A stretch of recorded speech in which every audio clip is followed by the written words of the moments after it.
Hello friends, welcome to AGS study. Friends, पिछले video में हमने 6.2 प्रमेय जो है थेल्स का वो हमने किया था। ठीक है, इस वीडियो में हम क्या बात करेंगे, जो 6.2 जो प्रमेय है, थ्योरम है, उस थ्योरम का जो है हम जिक्र करेंगे, इस वीडियो में जिक्र करेंगे। ठीक है, तो काफ़ी डिटेल से हम इसकी चर्चा करने वाले हैं इस वीडियो में। तो हम अभी इसमें क्या कर रहे हैं कि जितने भी 5 नंबर वाले प्रश्न एग्जाम में बन सकता है वो सारे प्रश्न को जो है हम कवर कर रहे हैं।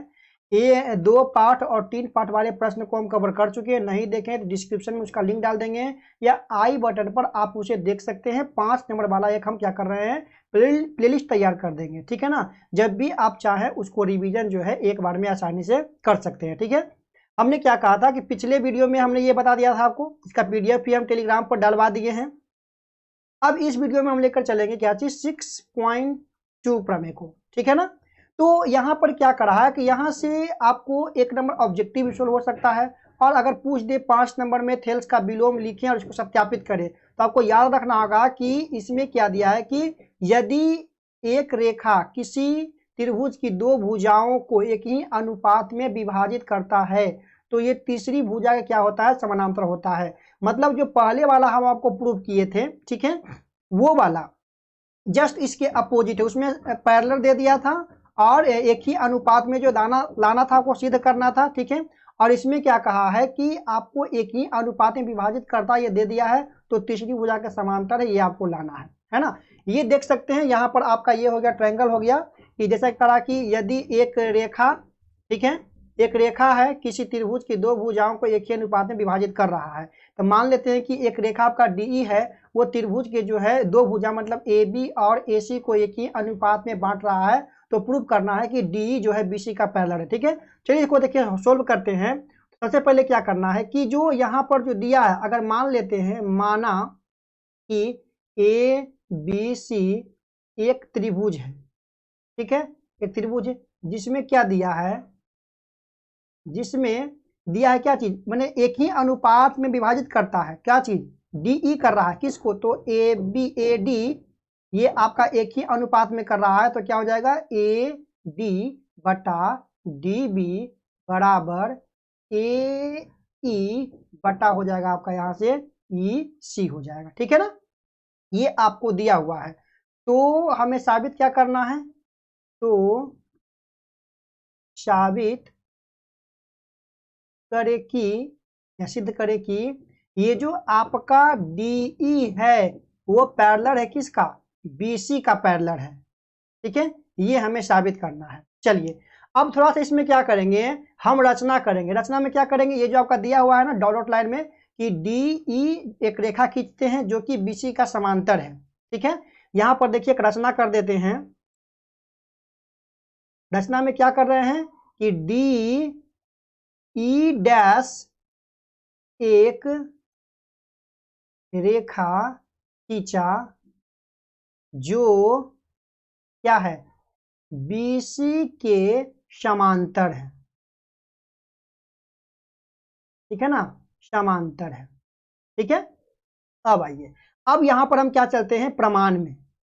प्रमाण में अगर हम आपसे कहूं कि ये आपस में क्या है, समांतर है। ठीक है, चूंकि हम आपसे कह देते हैं, चूंकि ये डीई समांतर क्या आपका है, बीसी, कारण यहां पर क्या करेंगे, रचना से। अब आप हमको ये बताइए कि थेल्स प्रमेय 6.1 क्या कर रहा था, यदि एक रेखा के कोई समांतर हो तो वे अन्य 2 भुजाओं को एक ही अनुपात में विभाजित करता है। इसका मतलब क्या हुआ कि हम यहां से लिख सकते हैं कि ये जो आपका ए डी है, ठीक है, वो बटा आपका क्या हो जाएगा, डी बी। क्लियर है, और ये जो आपका ए ई है, ए ई डैश है, वो आपका क्या हो जाएगा, ई डैश बटा सी। तो यहां पर हम कर सकते हैं, तो ये आपका हो जाएगा ए डी बटा हो जाएगा D B is equal to आपका क्या हो जाएगा, ए ई डैश बटा ई डैश, यहाँ पर ये ठीक से लिख देते हैं, ये बटा आपका है ई डैश सी। ठीक है, ये क्या कर रहा है, हमने ये किया कि ये आपका 6.1 प्रमेय से है ना, ये 6.1 प्रमेय से हमने किया। अब फ्रेंड्स यहाँ पर ध्यान देना है कि इसको आप इक्वेशन फर्स्ट बना दीजिए, ठीक है ना। इसको हम क्या करेंगे, इक्वेशन यहाँ से हम फर्स्ट बना रहे हैं। ध्यान से देखिएगा फ्रेंड्स, अगर हम आपके कहें तो ये पार्ट आपको दिया है, ये बात आपको दिया है कि AD बटा DB, ठीक है, इक्वल टू आपका AE बटा आपका क्या है, है। ये आपका ऊपर में जो है क्वेश्चन में ही कह दिया था कि ये आपका दिया हुआ, ये वाला पार्ट जो है आपका दिया है, ये प्रूफ करना है, तो हमने यहाँ पर लिख दिया।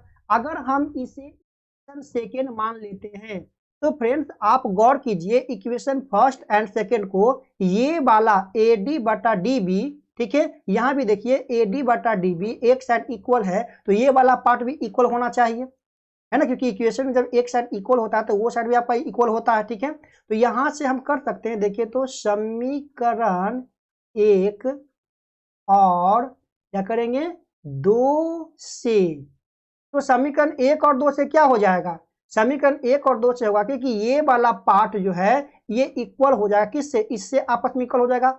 मतलब लिख सकते हैं कि ये जो आपका AE डैश है बटा ये जो आपका E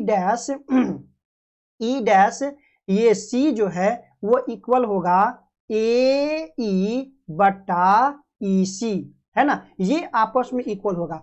अब आप हमें ये बताइए, क्या आपको नहीं लग रहा है कि ये दिए गए कथन का विरोध कर रहा है, जो हमने रचना किया, ये जो रचना किया ये दिए गए कथनों का विरोध कर रहा है कि नहीं, क्योंकि देखिए AE इक्वल टू किसका है, AE का, AE डैश जो है, ये जो आपका AE डैश है वो AE का इक्वल है।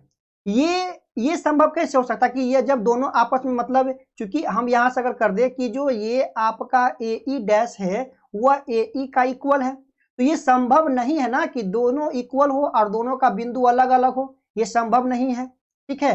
क्योंकि ये दोनों आपस में इक्वल है, यह तभी संभव होगा, यहाँ पर लिख सकते हैं यह तभी संभव होगा, यह तभी संभव होगा जब E डैश और E दोनों एक ही बिंदु पर हो। यह तभी संभव होगा जब ये जो आपका है E डैश और E दोनों क्या हो, एक ही बिंदु पर हो, एक ही बिंदु पर हो। समझ पा रहे हैं बात को, दोनों एक ही बिंदु पर हो। अब बताइए जब दोनों एक ही बिंदु पर हो तो यहाँ पर DE समांतर या और DE समांतर DE डैश समांतर आपका BC दे दिया गया, रचना में किए थे, है ना।